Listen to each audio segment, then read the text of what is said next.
Mangalayatan university का अपना radio station radio Narad 90.4 FM, जन जन की मंगलवाणी।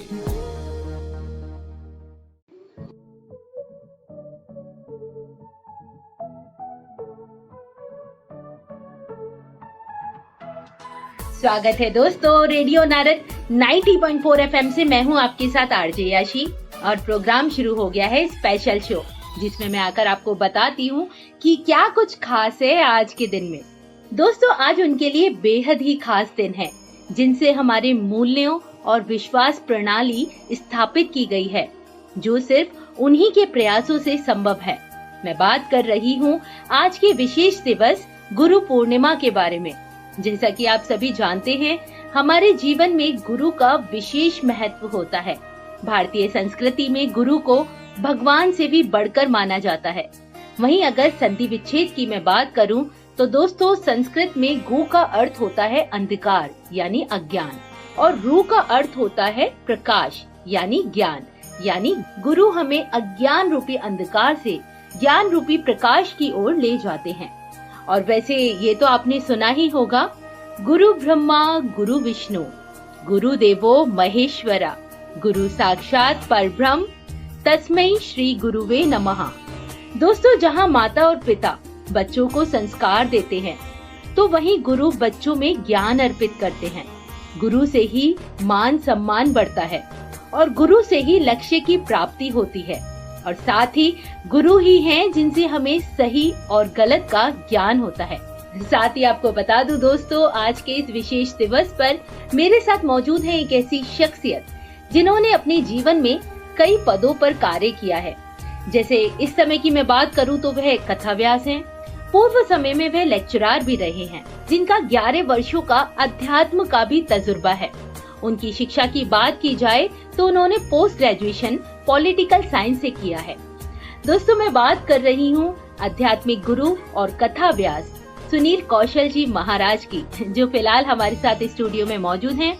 प्रोग्राम को आगे बढ़ाने से पहले मैं तहे दिल से उनका स्वागत करती हूँ।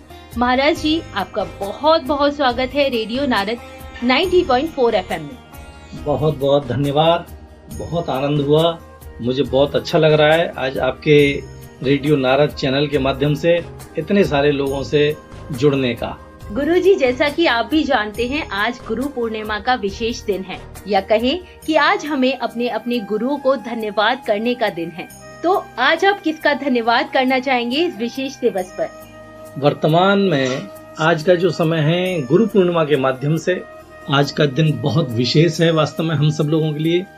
आज का दिन उन सभी व्यक्तित्व के प्रति कृतज्ञता ज्ञापित करने का दिन होता है जिन्होंने हमारे व्यक्तित्व को निखारने में, हमको कर्म योग के प्रति प्रेरित करने में अपना पूरा अस्तित्व झोंक दिया है।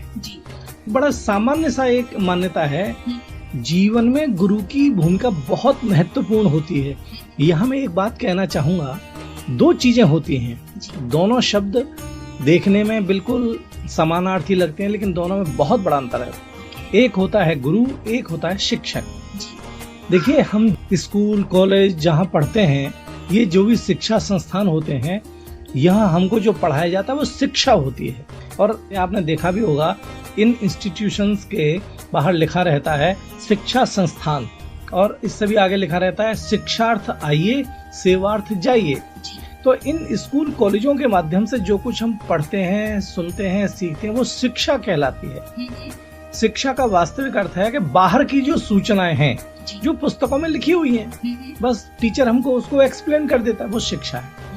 लेकिन गुरु की भूमिका इस सब से बिल्कुल अलग होती है और बहुत ऊपर होती है। गुरु हमको हमारे अंतर जगत का ज्ञान कराता है। इसको मैं और सरल करके कहूँ, वेद का भी सूत्र है, उपनिषद भी ये बात बोलते हैं कि गुरुदेव असतो मा सद्गमय, हमको असत्य से सत्य के मार्ग पर प्रेरित करिए। मृत्योर्मा अमृतम गमय, हमें मृत्यु से अमरता की ओर लेकर चलिए, प्रेरित करिए। तमसो मां ज्योतिर्गमय, इसका अर्थ क्या है? जैसे अभी आपने बोला कि गुरु 2 शब्दों से बना है, गु और रु, एक अंधकार और एक प्रकाश। तो गुरु की भूमिका यही होती है कि संसार रूपी जो माया जाल है उसमें से हमको गुरु बिल्कुल निष्कंटक रूप से निकाल सके।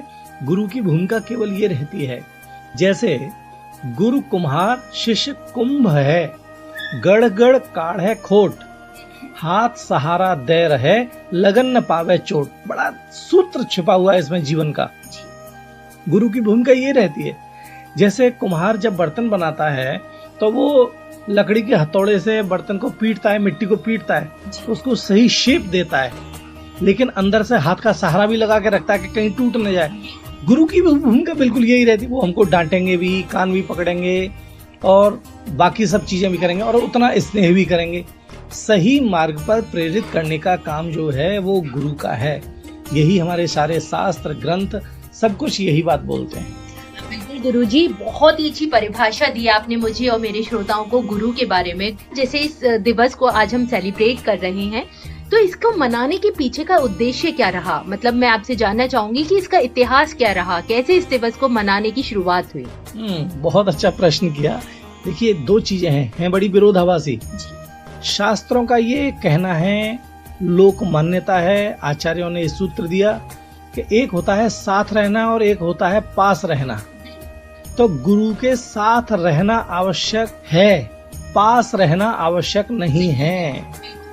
साथ रहने के लिए हम मन से भी रह सकते हैं, पास रहने के लिए हमको भौतिक रूप से रहना पड़ेगा। क्योंकि हम सब लोग संसारी लोग हैं, हर समय गुरु के साथ नहीं रह सकते। तो उसके लिए आचार्यों ने एक व्यवस्था बनाई कि वर्ष में एक दिन हम अपने अपने गुरु के प्रति कृतज्ञता ज्ञापित करें, उनके पास जाएं। गुरु के आश्रम में जब हम जाते हैं, श्रेयस के लिए जाते हैं। अर्थ है कि हम एक प्रकार से उनके प्रति कृतज्ञता ज्ञापित करने के जाते हैं कि गुरुदेव, आपके बिना हमारे जीवन का अस्तित्व नहीं था। हमारे यहाँ ये मान्यता है, रामचरितमानस ये कहता है कि गुरुविन भवनिध तरह न कोई, जो विरंच शंकर सम होई। हम ज्ञान में भगवान के बराबर हो सकते हैं, वैभव में लक्ष्मी पुत्र कहे जा सकते हैं, लेकिन इसके बावजूद भी अगर जीवन में हमारे ऊपर किसी गुरु की कृपा दृष्टि नहीं पड़ी तो वो जीवन व्यर्थ है।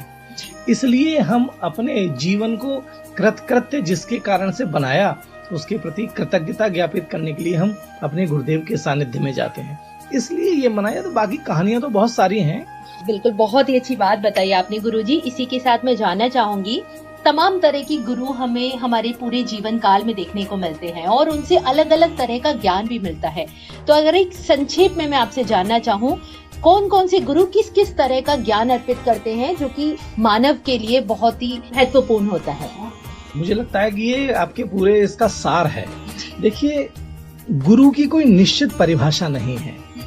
सामान्य अर्थ में ये मान्यता है कि जिससे भी हमको जो कुछ भी सीखने को मिले वो हमारे लिए गुरु की भूमिका में होते हैं। इसको हम न तो संख्या में बांध सकते हैं, न किसी विशेष परिधि में बांध सकते हैं। सामान्यतः व्यक्ति का जो सबसे प्रथम गुरु होता है वो माँ होती है। क्योंकि संसार से हमारा जो सबसे पहला परिचय कराती है वो माँ कराती है। माँ ही हमको बताती है कि भाई ये तुम्हारे पिता हैं, ये तुम्हारे बाबा हैं, ये तुम्हारे ये हैं। फिर जैसे जैसे व्यक्ति बड़ा होता है तो जीवन में भूमिकाएं बदलने लगती हैं। लोगों के बहुत सारे आगमन और निर्गमन होते हैं।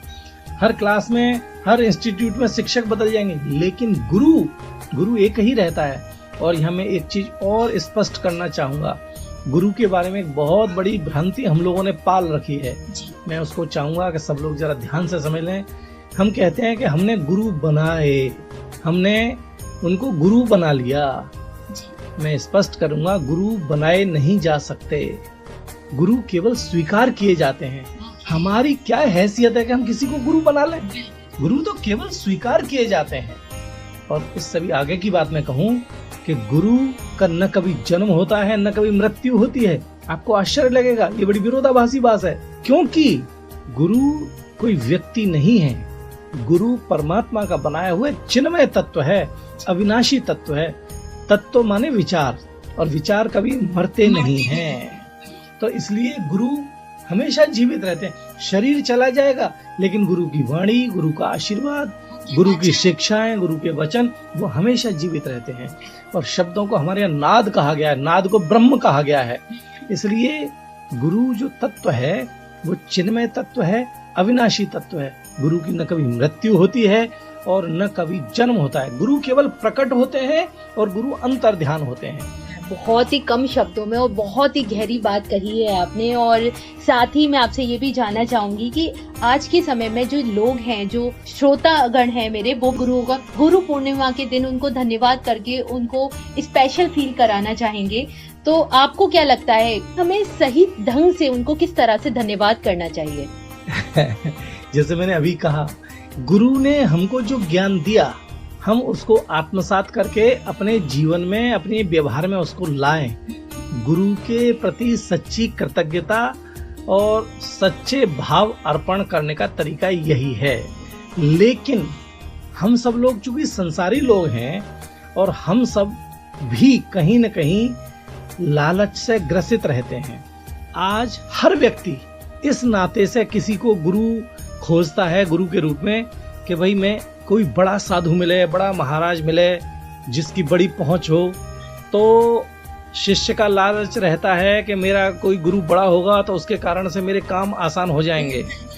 और साधु ये सोचता है कोई बड़ा सेठ मेरा शिष्य बने तो उसके कारण से जब मेरा शिष्य आएगा लंबी गाड़ी वाला होगा, दक्षिणा का लिफाफा मोटा देगा, मोटा माल देगा। जी। लालच दोनों तरफ है। और हमारे यहाँ एक लोक मान्यता है, गुरु लोभी और चेला लालची, दोनों बैठे पत्थर की नाव, तो कैसे होगा बेड़ा पार। तो गुरु के प्रति सच्ची कृतज्ञता तभी है जब हम इस लालच से ऊपर उठकर बिल्कुल निस्वार्थ भाव से, निष्काम भाव से गुरु के पास जाएं, गुरु के पास बैठें। अब देखिए हमारे यहाँ कितने उदाहरण भरे पड़े हैं गुरु और शिष्य के। द्रोणाचार्य का उदाहरण अब सब लोग जानते हैं। और जो एकलव्य था उनका शिष्य, आप देखिए उसके पास कुछ नहीं था देने को। गुरु ने कहा कि भाई मुझे दक्षिणा में तुम्हारा अंगूठा चाहिए। उसने कहा सर लीजिए। 1 सेकंड नहीं लगाया और उसने अपना अंगूठा काट के दे दिया। तो कृतज्ञता इसको कहते हैं। कृतज्ञता ज्ञापित करने में हमको सोच विचार करना पड़े कि भाई गुरुजी के पास क्या ले जाएं, क्या दक्षिणा दें, ये दें वो दें। गुरु इसके लिए नहीं होते। गुरु एक जो तत्व है वो बहुत भारी तत्व है। आशीर्वाद के जितने भी पर्याय हैं वो सब गुरु के प्रतीक हैं। तो गुरु लेने के लिए नहीं होता, गुरु हमेशा देता है। आप किसी भी स्थिति में जाइए और कुछ नहीं तो गुरु आशीर्वाद तो देगा ही देगा। और आशीर्वाद ऐसी चीज है जो आप किसी भी मॉल में, किसी भी मार्केट में, किसी भी शॉपिंग सेंटर में किसी भी भाव नहीं ले सकते। बस जो उन्होंने हमको बताया उनको जीवन में आत्मसात करें। इसी को हम सबसे बड़ी गुरु दक्षिणा मानते हैं, चाहे वो माता पिता हो, चाहे हमारे शिक्षक हो, चाहे हमारे गुरुजन हो। बिल्कुल, बहुत ही सुंदर बात आपने अपने शब्दों में कही। और आपका ज्यादा समय न लेते हुए मैं बस एक आखिरी सवाल और आपसे करना चाहूंगी। गुरु पूर्णिमा के उपलक्ष्य में आज बहुत से श्रोता हमारे साथ जुड़े हुए हैं, आपको सुन रहे हैं। तो आज के इस अवसर पर आप उन श्रोताओं को अपनी ओर से क्या संदेश देना चाहेंगे? देखिए, सबसे पहली बात तो जरूरी है कि जीवन में किसी न किसी को गुरु जरूर स्वीकार करिए। क्योंकि हम लोग आस्थावान हिंदू हैं। हमारे यहाँ ये मान्यता है कि गुरु बिन भवने दे तरह न कोई। इस संसार सागर से मुक्ति बिना गुरु की कृपा के नहीं हो सकती। तो इसलिए गुरु स्वीकार करना परम आवश्यक है। अब विषय आता है कि भाई गुरु किसको बनाए। आचार्यों ने जो बताया है, जो समझ में आता है, जो लोक व्यवहार में जिस जीवात्मा के पास बैठकर हमारे मन के भाव पॉजिटिव बदलने लगे, हमारे मन में सुखानुभूति होने लगे, नेगेटिविटी समाप्त हो जाए, मन में अच्छे विचार आने लगे, मुझे लगता है कि उसको गुरु स्वीकार करने में कोई हिचक नहीं होनी चाहिए। जिसके पास बैठ के हमारे मन में सात्विक विचार आने लगे, सकारात्मकता आने लगे, उसको हमको गुरु स्वीकार कर लेना चाहिए। गुरु जरूर स्वीकार करना चाहिए। और एक बात और बोलूंगा कि जब हम किसी को गुरु स्वीकार कर लें, उसके बाद उसमें कभी भी कोई दोष का दर्शन न करें। हो सकता है गुरु भी शरीर के रूप में वो हमारे जैसा ही होगा। हो सकता है हम गुटखा भी नहीं खाते होंगे, गुरु हमारे अखाद्य भी खा सकते होंगे, लेकिन ये सब चीजें तब तक हैं जब तक हमने गुरु स्वीकार नहीं किया। जब हम गुरु स्वीकार कर लें उसके बाद गुरु में कोई भी दोष देखना ये सबसे बड़ा अपराध है। अगर आपने एक बार गुरु स्वीकार कर लिया फिर वो भगवान से भी आगे का स्थान रखने वाला व्यक्तित्व होता है।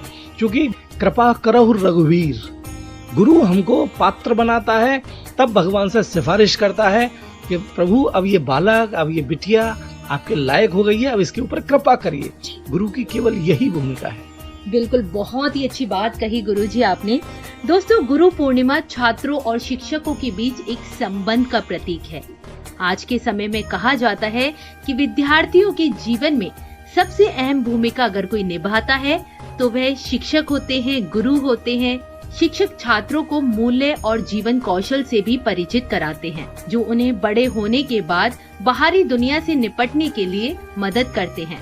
और एक बहुत ही सुंदर विचार के साथ कौशल जी महाराज ने अपनी वाणी को विराम दिया कि आप जीवन में कभी न कभी एक बार किसी को गुरु जरूर माने, और सिर्फ गुरु ही न माने, उनकी विशेषताओं पर भी गौर करें। क्योंकि अगर आप उनकी नेगेटिविटी को देखेंगे तो कहीं न कहीं आपका मन खराब हो जाएगा। तो कोशिश करें कि उनकी विशेषताओं को देखें और सही रास्ते पर, सही पथ पर चलें, जिसके लिए मैं उनका तहे दिल से धन्यवाद करती हूँ। महाराज जी, रेडियो नारद से जुड़ने के लिए और हमारे श्रोताओं को इतना सारा ज्ञान देने के लिए आपका बहुत बहुत धन्यवाद। बहुत बहुत धन्यवाद। मेरी आपके चैनल के लिए, आपके सभी श्रोता वर्ग के लिए बहुत बहुत शुभकामनाएं। बहुत बहुत धन्यवाद। इसी के साथ दोस्तों, अभी मेरा वक्त हो गया है आप सभी से विदा लेने का। फिर लेकर आऊंगी आपके लिए एक नया खास दिन और जानेंगे उसके बारे में बहुत सारी बातें। तब तक के लिए मुझे यानी आरजे याशी को दें इजाजत। रेडियो नारद 90.4 FM, जन जन की मंगलवाणी।